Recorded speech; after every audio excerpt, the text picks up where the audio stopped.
I want to show you a slightly larger application. It's still not very large, but it's, I don't know, 5 or 6 files. It's a web app, a server, there's a database involved. It's basic authentication, but really nothing impressive. But it's a step up from what we've done so far, DVD logo moving around on a screen.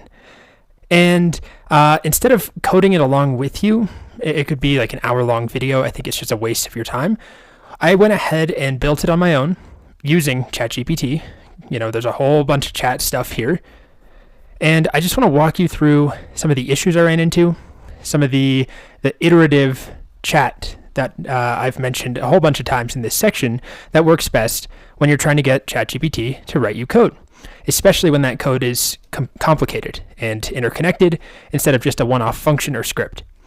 Okay, so what I wanted it to do is build me a link or a URL shortener, a very dumbed down version of something like Bitly, where you can provide a long URL, and then it takes that long URL, stores it in a database, along with a shortened version that it generates, right? A unique short link. And then I can use that short link to visit my long link. And I, this time around, decided to use Python with Flask and SQLite. And I use SQLite just to keep it simpler, not having to worry about, database authentication or something with MySQL. Okay. So the first thing I said is really short. I want to implement a simple URL shortener using Python. I'd like to use Flask and SQLite. And it immediately just started going. And this time around, it did tell me a bit about what I needed to install, although it didn't mention virtual environments, creating a requirements file for pip. There's some things it left off. But again, this is for experienced developers anyway. It's mostly just highlighting the key points. Here's a basic project structure. And then it did something that confused me a tiny bit. It gave me one version of app.py with some imports and my basic server. And then it gave me another version of app.py. And what confused me for a moment is that it's also importing Flask, just like it was in this version. So I just followed up saying, is this one file, 2 files, further down here? And it said, I apologize for the confusion. They should be in the same file, and it consolidated the imports and gave me everything together. It would have been simple enough to figure out. It wasn't some crazy issue, but it just had some overlap. Then it also gave me a couple of really basic templates, index.html, url.html, where it eventually is going to render the shortened URL. And then it told me, here's how you run your application. Sure, although I usually use Flask run instead of Python app.py. Fine enough.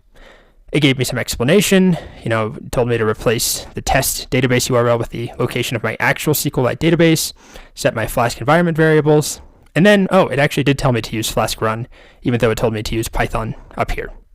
Slightly confusing, but simple enough to figure out. Okay, then I ran into a legitimate issue, which is it wrote code that caused an error. It was a pretty simple error to fix, but this is the error I was getting. Down here, working outside of application context, and this is coming from SQL Alchemy, Flask SQL Alchemy, which is the library that connects SQL to Flask, or one of the libraries that does that. And it all stems from this line. So it figured it out just fine. This is a very simple thing to fix. It basically just put this line db.createAll on its own, which is invalid. It does not work that way. And if you looked at the SQL Alchemy docs, it'd be the first thing you could identify as a developer anyway. So another example of it writing incorrect code that with a tiny little nudge, just showing it the error message, it solved. It rewrote the code correctly, and it modifies it so that it runs the line now right here with app.appContext, which is the correct way of running db.createAll. Okay, then I asked it some more questions to update the template so that I could put localhost in here, because right now it's, I'm not hosting this anywhere except locally on my machine.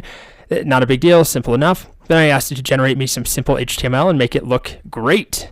I don't know if it made it look great, but it wrote me some styles. It tends to favor putting inline styling, or not inline, but an inline style tag, which is obnoxious. I just went with it for the sake of time. This took me, an hour of playing around with to generate this whole chat transcript. Anyway, it puts the CSS right in the template, kind of annoying, but easy enough to solve. It writes some styles, and the styles look pretty okay, and they're organized well enough, and I was happy enough with those. And then further down, kept going, gave me another template, and it claims that it gives them a clean, modern look, but they're quite simple, and that they're for demonstration purposes only, and that it wants me to use Tailwind or Bootstrap for more comprehensive styles. Okay. Then I just asked it, what other features can I add? And it suggested authentication. It also suggested possibly adding testing. So I asked it to write me some tests, write a basic but comprehensive test suite. So it told me to install Flask-testing, and then it told me to make a testapp.py file. It's using unit tests, Flask testing, and it writes some basic tests. And they work decently well. I tried them out. It was fine. The logic of my application is dead simple. You provide a URL and you get back a short URL, and that's pretty much it. There's not a whole lot to test other than that. Then it gives me a super long explanation of how the tests work. And then I told it to add some simple authentication. So this is one of those things where, auth is a pain for a lot of people, and it would be nice to turn to something like ChatGPT to get help with. But you have to be careful, because it's one thing if you get a function that seems to work, but it actually has bugs. It's another thing if you take authentication code that's supposed to protect your application and it has a bug baked in or it doesn't work.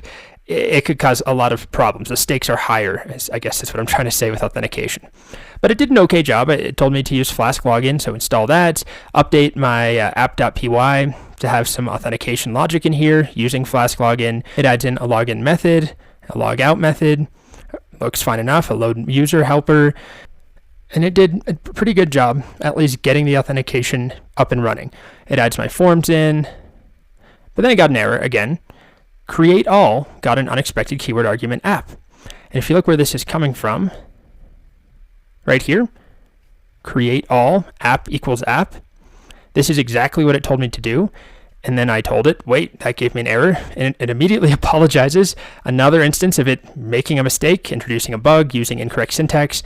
But when it's called out, it says, oh, wait a minute, the correct usage of that create all method does not include any params. And it tells me to change it from what it suggested to this right here, db.createAll. And also, once again, wrap it inside of this context. So just a small little bug here or there that if you don't know what you're doing, could be annoying to fix, but I would never suggest somebody who's a complete beginner try and use ChatGPT to make an application in the first place. If you are a developer, though, it can help. Then I said, all right, we have authentication. Theoretically, right, we have our routes, but there's no way to actually register. And it said, oh, I assumed you would manually add users to the database. So then it gave me a register route. It created a template for me. I went through all of this, and it works fine enough. You can register. But then I got another error, template not found. And it turned out that it was redirecting me to a route and a template that didn't exist. It keeps referencing home, which it never told me to actually create. And so then eventually, once I told it, hey, there's no home.html file, I got this error, it responds, oh, you need to make that file. Here's what could go in that file. So just a little nudging in the right direction, iterating, kind of working with it, being a supervisor, you can get some good results. And that's where I left off. And I'll just briefly show you that it does kind of work for the most part. I'm currently logged in. Let me log out. If I try and go to the root page, just / it keeps redirecting me to login. So that is a protected route. If we go back to the app.py, the home route, where are you? Right here, has the login required decorator on it. Okay, so if I try and go to the home page, it doesn't work. I can't shorten URLs unless I'm logged in. So let's register. I'll register with my dog's name, Elton, and then I'll put a password. A really weak one matches his username of Elton. Okay, kind of annoying. It just redirects me to the login page, which it's simple enough to, we could ask it for help on that. But I'll log back in as Elton. And now it takes me to the URL shortener. This is the protected route I couldn't visit. Now I'll provide a URL like this is just from my personal webpage for one of my free courses. I'll put that in here. It's not that long of a URL anyway, but imagine it is long. And I'm going to shorten it. And this is when it generates me. And when I click on this, it does in fact take me to the correct URL. Although it's displaying the wrong URL, it's not displaying the local host that it needs to use. It's just doing HTTP. That's easy enough to change, right? It's just in the template, but it is working. So that's not bad. The styles are okay, right? I can shorten another URL. I can log out. Some of the routes are protected by authentication, but it's not perfect. I actually just asked it, what are some security issues or problems with the current authentication setup? And one big one is that there's no validation on your registration. You can register with the same email over and over and over, and there's no error handling whatsoever. There's no session management really. The secret key is hard-coded right now into the application. So just a lot of things that in the real world would be real problems, but it's at least able to highlight them. So you just have to be aware, right? This is not a friendly process for a complete beginner. You could make a really bad, very vulnerable and buggy application if you don't know how to code. If you do know what you're doing and you oversee it, you manage ChatGPT, you can get pretty far. I mean, this took me, I said an hour, it's probably more like 40 minutes to get a basic app up and running with authentication, a database, 4 or 5 routes, 4 or 5 templates, what else? Redirection, some authorization, plus the URL shortening logic, plus a couple of tests. So that might take me twice as long to do if I was doing it myself without ChatGPT. And I'm going to end this video here. I'm still not happy with a lot of things.